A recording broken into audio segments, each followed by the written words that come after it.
and welcome to the season 1 finale of Andy's Podcast Hour.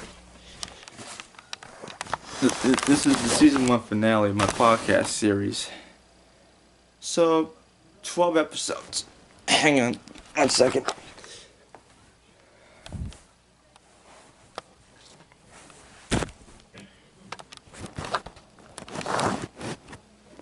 What the hell?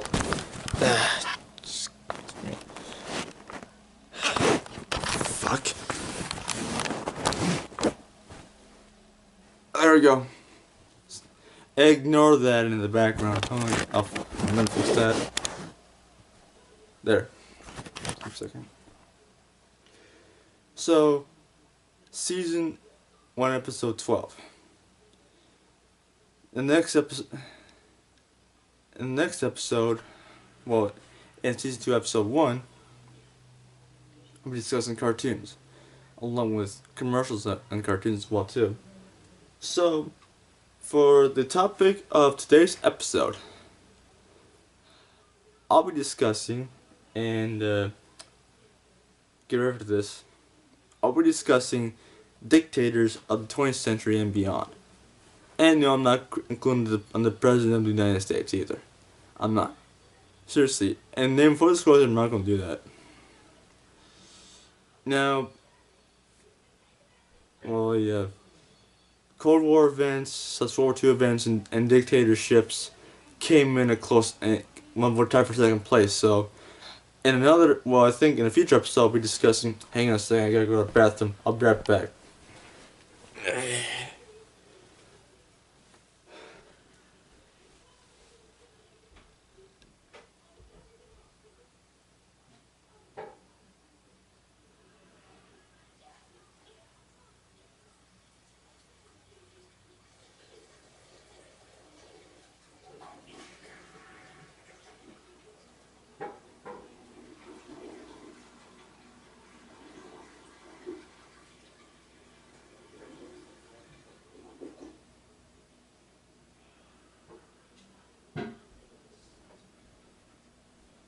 So, before I get started, I just want to discuss something.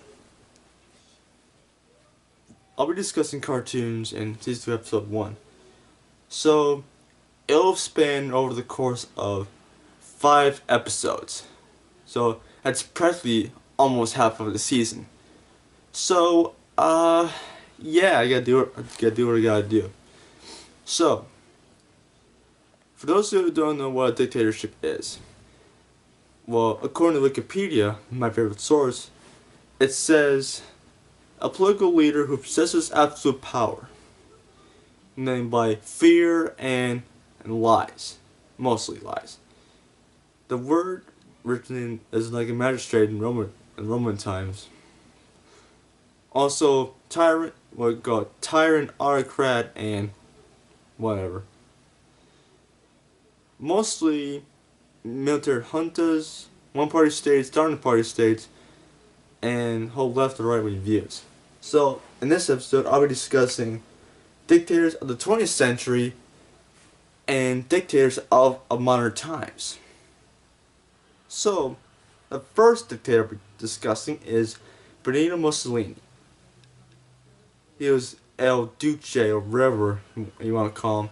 He was Prime Minister of the Kingdom of Italy in the rest of power in the 1920s. Well, he wanted to overthrow the king, which, well, it was like a democratic country back then. Well, it was a monarchy back in the 20s and 30s and 40s. He overthrew the king and put himself at the center. Fascist dictator number 1. And look him up.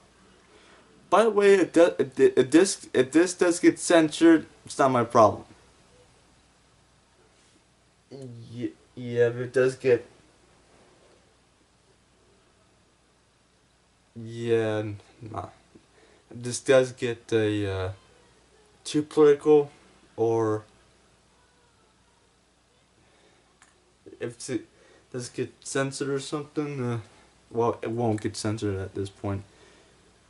Benito Mussolini. He was an Italian politician and journalist. Well, before he rose to power, he was an avid socialist, working for trade unions and writing for socialist newspapers. He was leader of the National Fascist Party, or the PNF. Its ideology, and get ready for this, Italian fascism and far right, national blocs, and nationalists. Yeah, fascism. Well, fascism is like uniting people, not the class divisions, but the nationality. He wanted to conquer the Mediterranean, just like the days of the Roman Empire. And he had his paramilitary wing, military volunteer militia for national security, or the black shirts for short.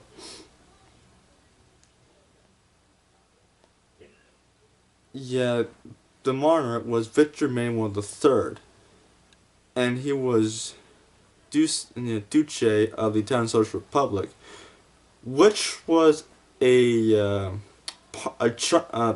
of Italy after the defeat of the Italian army. Well, he conquered Ethiopia. He conquered almost the entire chunk of Europe. He had like a uh, quote unquote relationship with Adolf Hitler. Yeah, also with Dictators as well too. Yeah, Duce Fascism, Ministry of Foreign Affairs, Ministry of Italian Africa, Ministry of War. Yeah, he died at the age of 61. Italian Socialist Party and Republican Fascist Party, or the RPF. Republicanism and anti-Semitism, so he invented a new party. Also, he was ousted by his own Grand Council too, so... yeah, it's a good thing too, because, the guy was a nutcase. Also, went with bald. Now, second one to come out of Europe, Adolf Hitler. Born in 1889, Adolf Hitler was a avid nationalist too. He was in the German army during World War One. Well, he was pretty lucky too. He almost had his leg blown off, and possibly a gas attack. Also, after World War One, I think Venice. I think it was in Vienna. I think, the mayor at the time was an outspoken anti-Semite, which Hitler supported. So he wanted the exact same thing. He was a politician and leader of the Nazi Party, or the National Socialist German Workers' Party. And get this, Ernst Röhm, the leader of the SA, or the Brown Shirts, or the Stormtroopers, wanted the socialist part of National Socialism. The working class also wanted to turn the SA into a people's army. He wanted a communist state. Well, Hitler was against communism. And he was feared Germany, which was half chancellor, half president. Also, he ran for president at one point. Yeah, he was chancellor of Germany. He was chancellor under Paul von Hindenburg, the World War One, World War One marshal, I think. Also, his deputy was Franz von Papen.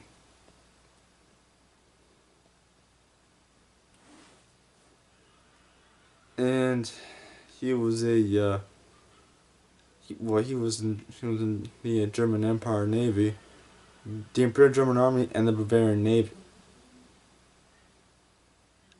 And he was a politician. Yeah, he wanted to undo the Treaty of Versailles, promoting pan-Germanism, anti-Semitism, and anti-communism. And back then, 6 million Germans voted a communist ticket, because if you want to change, either you go for the left or for the right. People were divided. Also, since Hitler took power, everybody was not supportive. Everybody was. If you like outspoken him in any way, you can you also you get killed. And as a matter of fact, well, this was during the Great Depression, no doubt. So because the Great Depression, Hitler rose to power. Well, as you can tell, he wants to rebuild the economy by issuing public works projects. Also, instead the Hitler Youth Organization. And oh boy, yeah, the Hitler Youth Organization. That's like the modern day definition of schools these days. Yeah, because of the Hitler stash.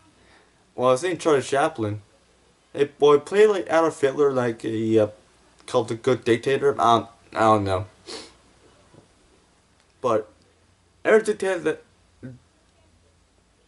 that I know of were were, were bad dudes. Well, back in 1936, Nazi Germany hosted the Olympics at one point. Yeah, National Spain and Los Angeles were on the bid, but turns out, well, Joseph Goebbels wanted this like a for propaganda reasons. Yeah, Joseph Goebbels with the clubfoot. After Hitler's death, Karl Dönitz, an admiral for the German Navy, was the president, and Goebbels, the guy was transferred for 1 day. For 1 day! And also, I guess, cyanide. Also, the Goebbels kids, cyanide lists with chocolate bars. Could you imagine? Could you imagine living under Nazi German rule? They were the first country ever to build the Autobahn and the people's car. AKA Volkswagen here, duh! Also seen Top Gear, Cars of the People. It discussed that on the People's Car was actually propaganda. Yeah. Every single German officer and politician received the People's Car. But none of the people who funded that didn't get nothing. Nothing! Well, also Hitler was the actual cause of the Holocaust. Well, his enabling in 1933 was caused by one thing: the Reichstag fire, which suspected communists. Well, actually, it was the Nazis, but it blamed the communists for it. Thanks a lot. Yeah. Plus, and Wolfenstein 2, you can stomp out on that Hitler's neck. I get a Hitler sick and gross, puking and pissing and probably taking a dump on the carpet. Also, if you had a robot of an attack dog, it's just like Blondie. You know, Hitler's dog, Blondie, had puppies, for God's sake. It was a one-party state, National Socialism. It was like racial superiority. With far-right groups, fascism is disdain for liberal democracy. Scientific racism and eugenics. Nationalism came pan-Germanism. Yep, racial hierarchy. Yep, racial hierarchy. Now, Hideki Tojo.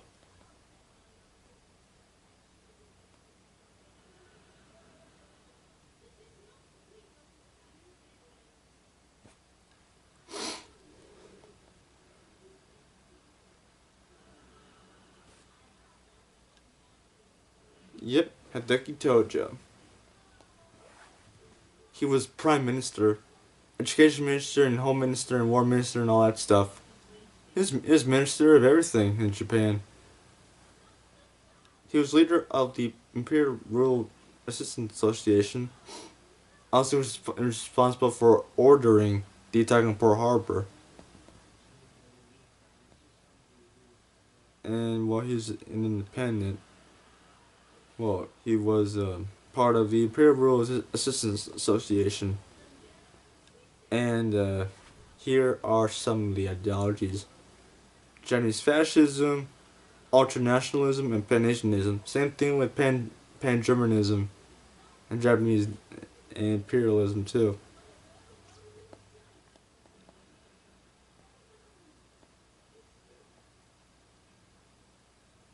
Yep, that's him. He was promoted to Major General and Service Chief of the First Department within the Army Ministry. Oh, by the way, I forgot to mention that Man in the High Castle, the series on Netflix, explains that the Germans and the Japanese occupied this country. So, imagine if this country is occupied by the Germans and Japanese. Since I live east of the Mississippi, I'm under the control of the Greater Nazi Reich, or the GNR. Puppet state of Nazi Germany here, Nazi Germany. Could you imagine that? Yeah, me under German rule? I don't think so. Even though I have German blood, I still hate the Nazis. Seriously. Yeah, nowadays they have far right groups. Seriously. That's fascism. I'm an anti-fascist and anti-communist too.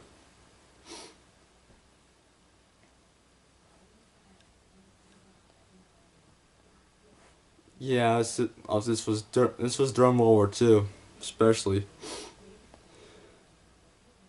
Also, his chief of staff, the Mark Paul Bridgenton, was marking the beginning of the Sino-Japanese War, which lasted through all of World War II in the Pacific.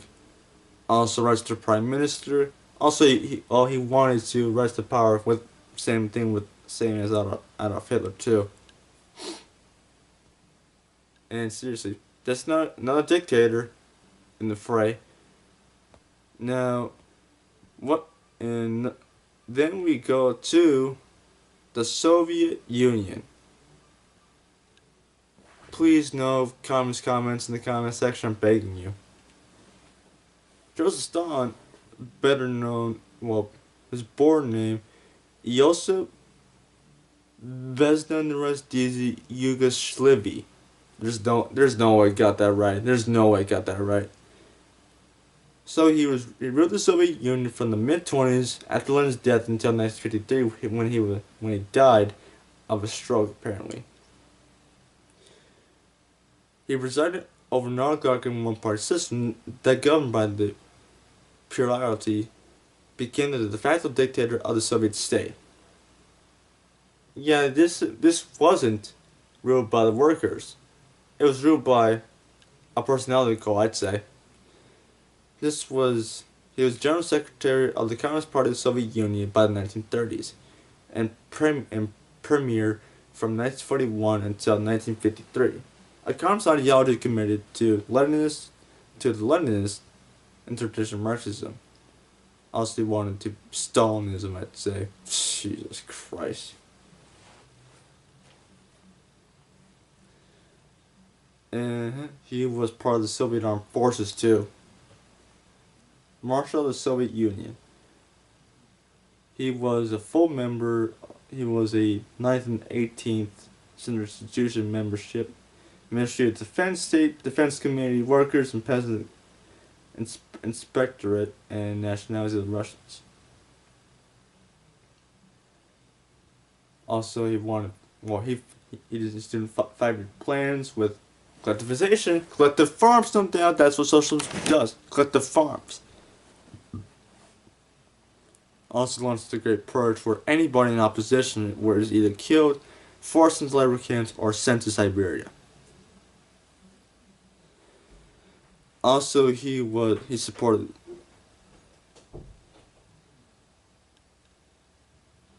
he supported anti-fascist movements too. Movements throughout Europe and the Spanish Civil War. I'm discussing Franco next. So it covered Mussolini, Hitler, and Tojo. Now Stalin. I'm not going to discuss every single I'm not going to discuss every single Soviet dictator out there.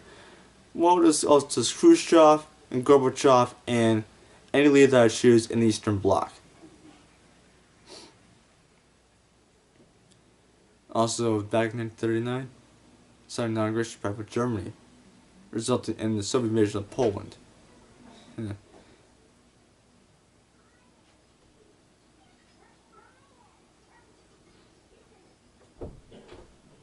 And the Soviets captured Berlin. I think we wanted the Soviets to capture Berlin first.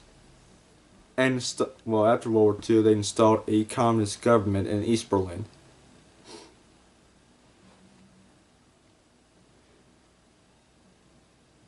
Also, as part of the October Revolution too. Also, Stalin, which means man of steel, or steel in Russian. The Soviets and the Baltic states, after World War II, they've installed pro-Soviet governments along the Eastern Bloc. Also became the start of the Cold War too. Also, the 20th century's most significant figure, Stalin was the subject of a personality called within the International Marxist-Leninist movement, or worldwide socialism, which revered him as the champion of the working class. Really? By starving your people and killing them? That's not how socialism works. Socialism has worked anywhere in the world. Just look at North Korea. They're poor as hell. And look at Venezuela, down Venezuela. It's going through a profound change. So, also this, AEFC Cortez, socialism doesn't work. Period. You can always disagree with me in the comment section below. You can tell me otherwise. Now, Francisco Franco.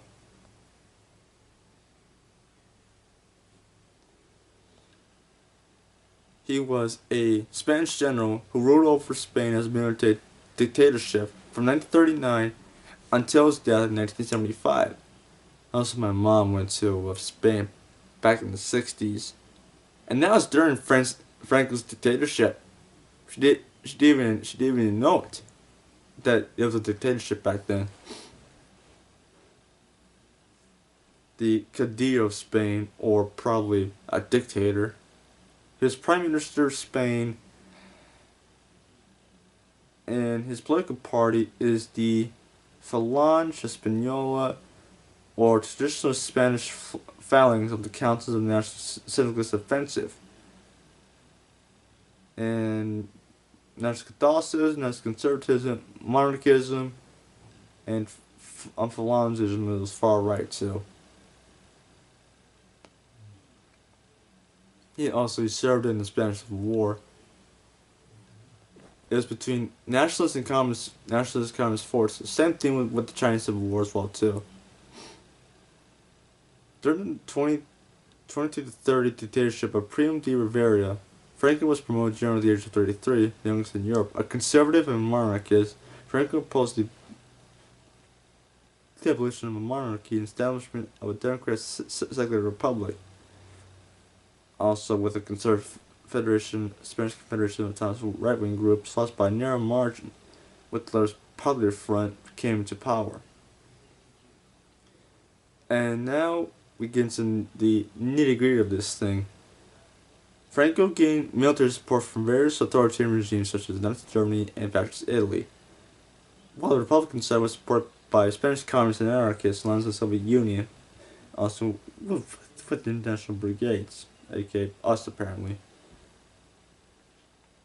After that, Franco won it, and it was a one-party state until 1975, where the monarchy was restored.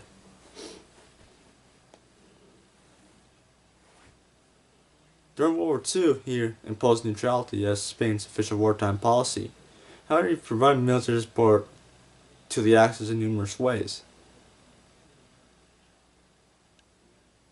During the Cold War, Franco was one of the world's foremost anti-communist figures. His regime was assisted by the West, and was asked to join NATO. After a chronic economic depression in the 40s and 50s, Franco was presided over the Spanish miracle.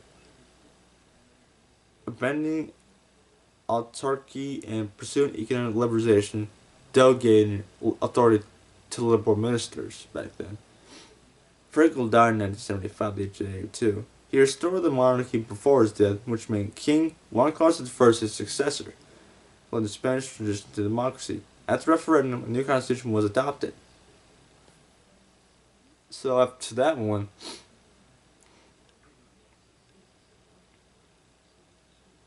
now let's get some to the other dictators on this list. Mobutu.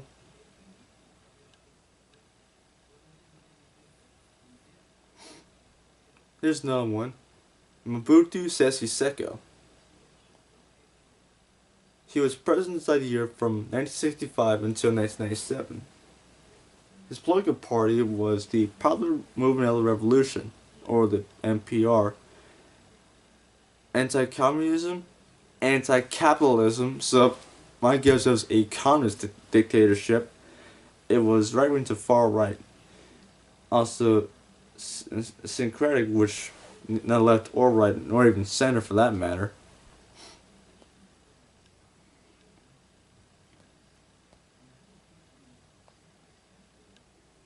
So Mobutu developed a totalitarian regime amidst vast personal wealth and attempted to purge all the country of the colonial cultural influence by denouncing Western names. At the same time, he was given considerable support by the West and China, owing to his strong anti-Soviet stance. So he was an anti-communist. He was anti-Soviet, but well, he was supported by us in Western Europe, along with China. Also, he objected to a person called personality. During his reign, Mobutu amassed a large personal fortune through economic exploitation and corruption.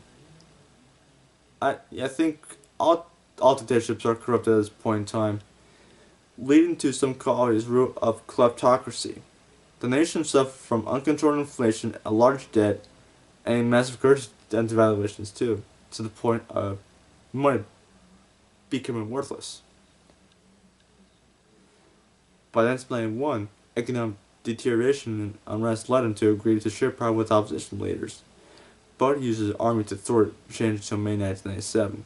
But when rebel forces led by Laurent Désiré Kabila expelled him from the country, or suffered from advanced prostate cancer, no doubt. He died 3 months later in Morocco. Wah wah.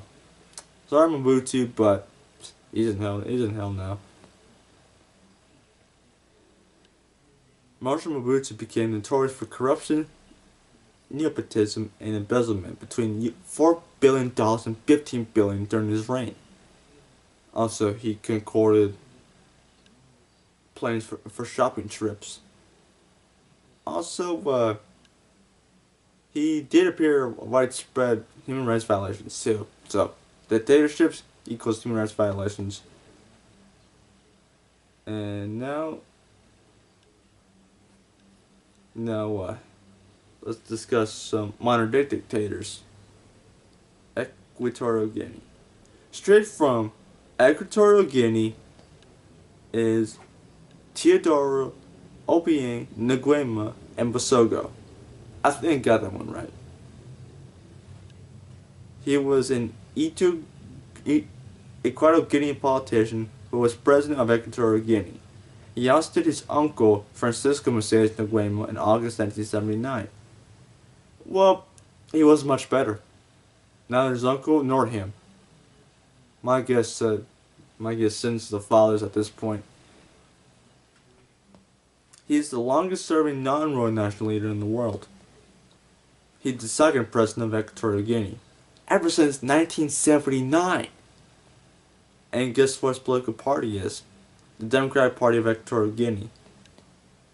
Anarcho-nationalism, authoritarianism, and militarism. 99 out of 100 seats of the Chamber of Deputies now. 99 out of 100. That's a lot.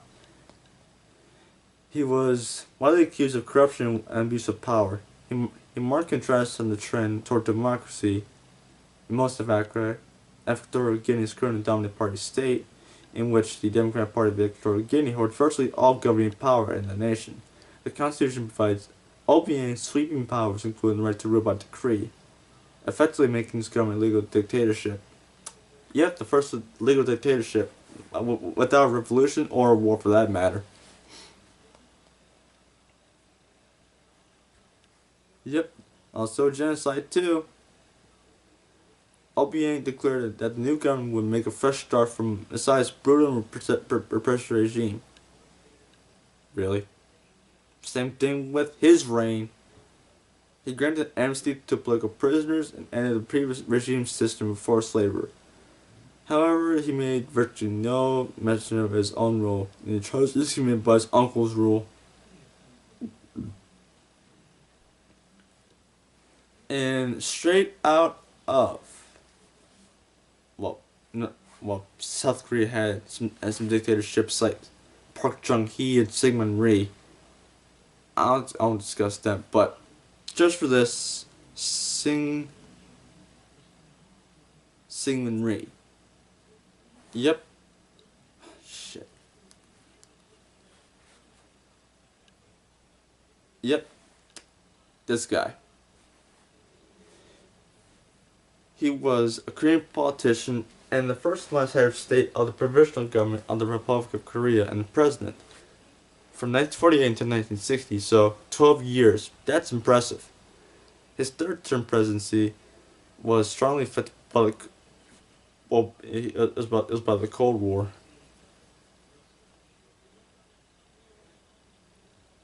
And his party was the Liberal Party.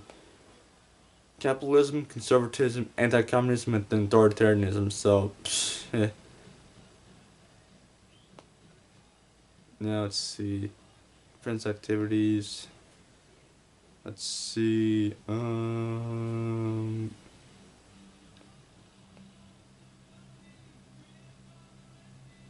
Return to Korea.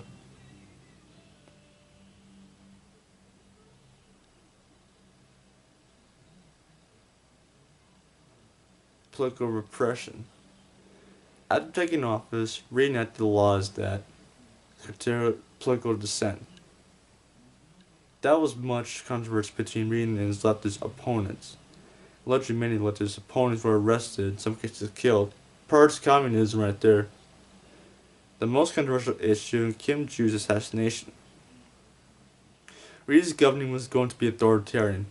He allowed his internal security force, headed by his right-hand man, Kim Chang-rong, to detain and torture suspected communists and North Korean agents. By the 50s, Rhee had about 30,000 alleged communists in his jails. About 300,000 suspected sympathizers ruled by the official re-education movement called the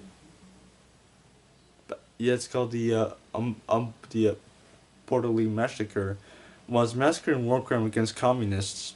So, my guess, he contained communism. I think for one thing, though. I don't even know. Retreating South Korean force executed the prisoners along with several tens of thousands of Puerto League members. Both Rhee and Kim Il-sung wanted to unite the Korean Peninsula. Yep. Both of them. Two dictators. And here's Kim Il-sung. Yeah, the first ruler of North Korea and ruled from the country's establishment in 1948 until his death in 1994. Yeah, he was president of North Korea from 1972 until 1994, and the first premier of North Korea, and general secretary of the First Party of Korea too.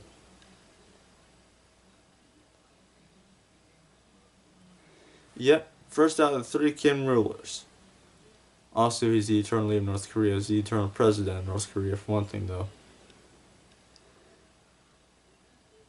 It's like the year 108 or something in North Korea. We'll count at the at the birth of Kim Jong-un's grandfather.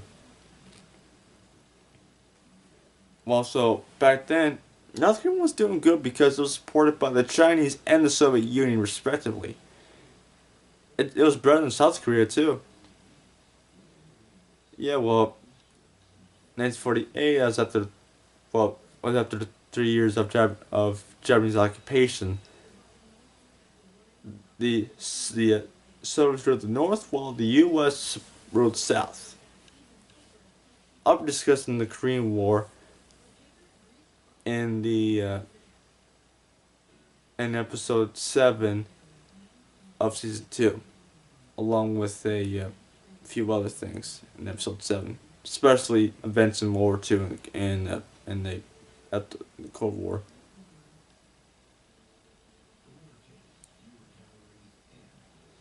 Let's see. See now. List of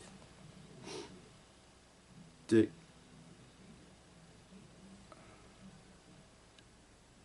of dictatorships. List of regimes.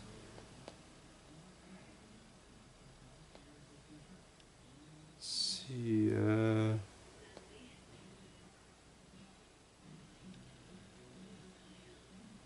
Democracy. The democracy index. Here we go. Method. Security of voters.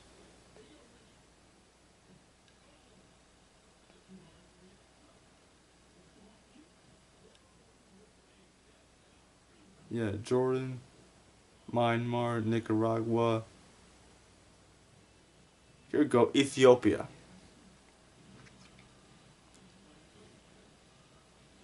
Let's see,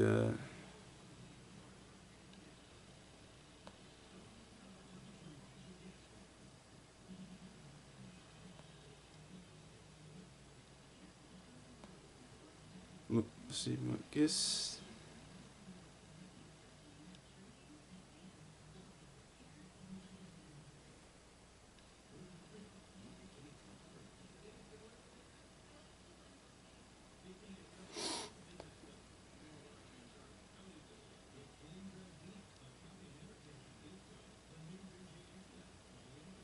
Here's a dictator from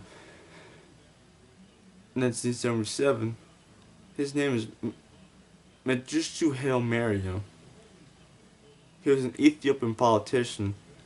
He was the third chairman of the Derg and head of state of Ethiopia from 1977 until 1987.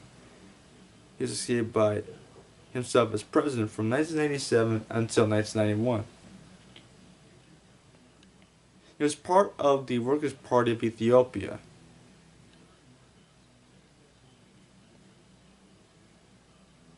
He also is part of the Derg Party, the Derg as well too. The Derg Party. The Derg was the provisional military government of Socialist Ethiopia from 1974 until 1987. It was a Marxist-Leninist one-party provisional government under a military dictatorship. So, push comes to shove.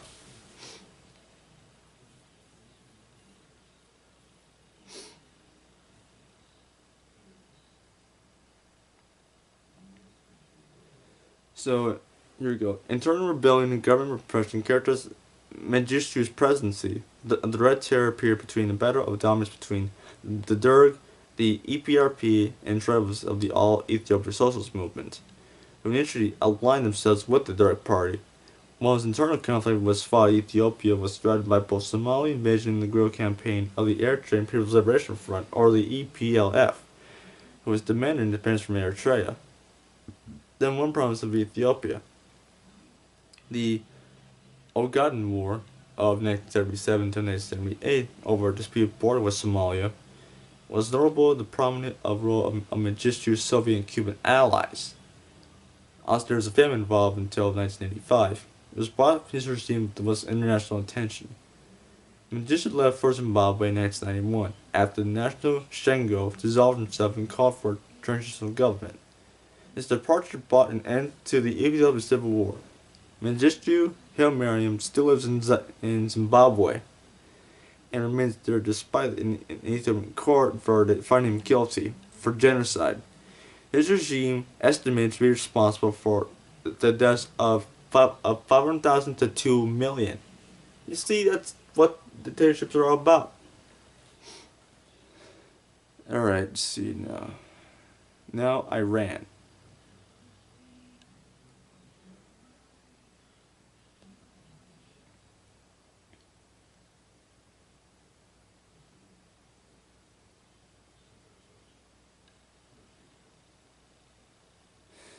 Here's Here's one dictator that you might recognize from the 1980s and the 1980s.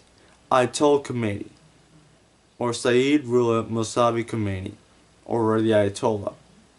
He was an Iran politician and marja, which means it means this. Literally means source to imitate or follow, which was a theocracy dictatorship in Iran. It's following the Iranian Revolution that overthrew the Shah of Iran, Mohammad Reza Pahlavi, and the end of 2,500 years of the Persian monarchy. 2,500 years? My guess that outlived the Ottoman Empire. And my guess it outlived everything. Following the revolution, Khomeini became the country's supreme leader, a position created in the constitution of the Islamic Republic as the highest ranking political and religious authority of the nation. He was succeeded by Ali Khamenei on June 4th, 1989, and still is there to this day. And that's him. Right there, that's the dictator of Iran. Because, overthrow monarchy and going for a dictatorship.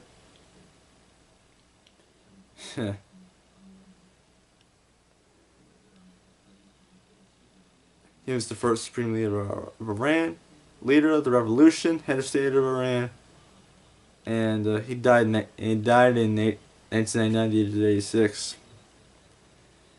Now, the current dictatorship ever since 2006. Please welcome Nicolas Maduro.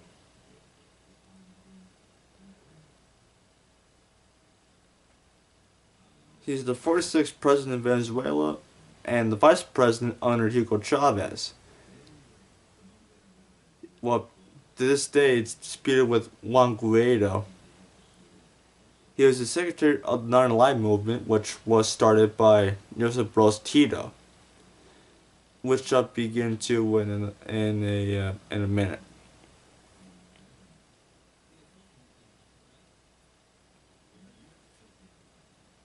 Well, he began working as a bus driver and to become a trade union leader, so it's going somewhere with this. He was a candidate for the United Socialist Party in Venezuela. He was formally inaugurated on 19th of April. He ruled Venezuela by decree since 19th of November 2013 through powers granted him by the Venezuelan legislature. It was a decline with his socioeconomic status with crime, inflation, poverty, and hunger. It was Chavez's successor. I'm not going to go into too much detail of all these dictators. I'm not going to list all dictators that I know of, but I'm just going to discuss some of them. And if you guys want, if I missed any dictators, say it in the comment section below. Now, nowadays, since 2017, a constitutional crisis, when the Supreme Tribunal removed power from the National Assembly. That's corruption right there. Maduro was re-elected into the presidency on May 2018, which had the lowest turnout in Venezuela's modern history. It was accused of authoritarian leadership.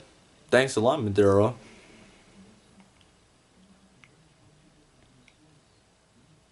Now, ever since January,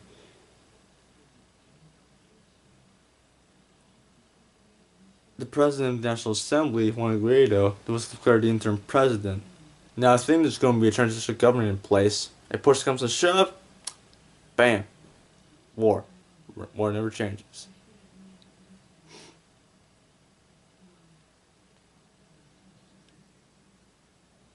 Ever since Maduro took power, hyperinflation, crime, and people eating garbage. That's what socialism does, I guess. Now, the last dictator I'll be discussing is Josip Broz Tito.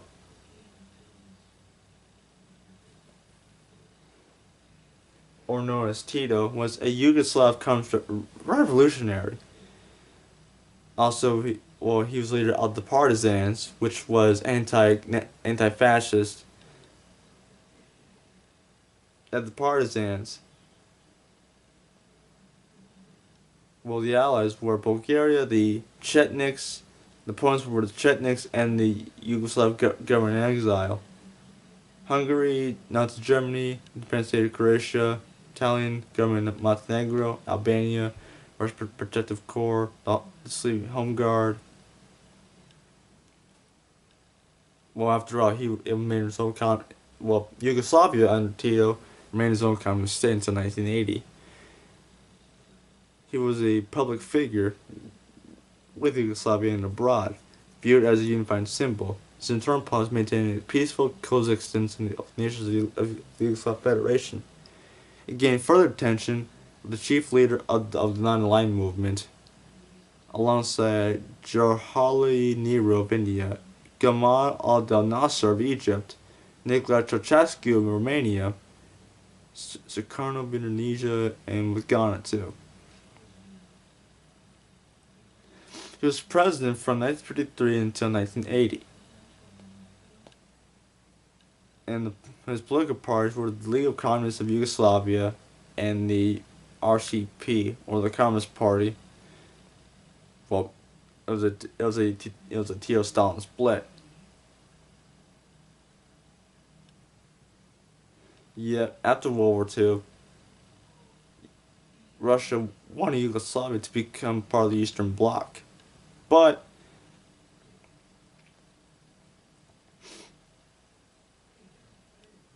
wanted a split between the Soviets and Yugoslavia, respectively. He was General Secretary, later Chairman of the Presidium League of Communists in Yugoslavia, and wanted to lead the World War II Yugoslav guerrilla movement. He was Prime Minister, President, and President for life. He was chief architect of the second Yugoslavia, a socialist federation that lasted from 1943 until 1992. He was founder of the Common Forum. He became the first Common Forum member to defy Soviet hegemony in 1948, and the only one to have Joseph Stalin's time to manage until the Common Forum began with its own socialist program, market socialism.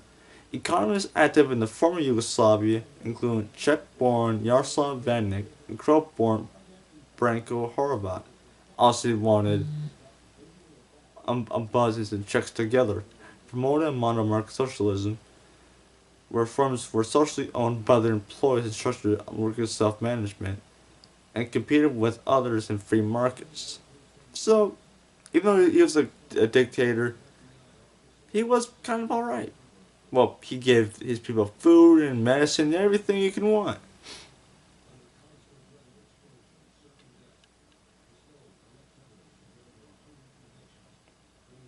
Let's see now.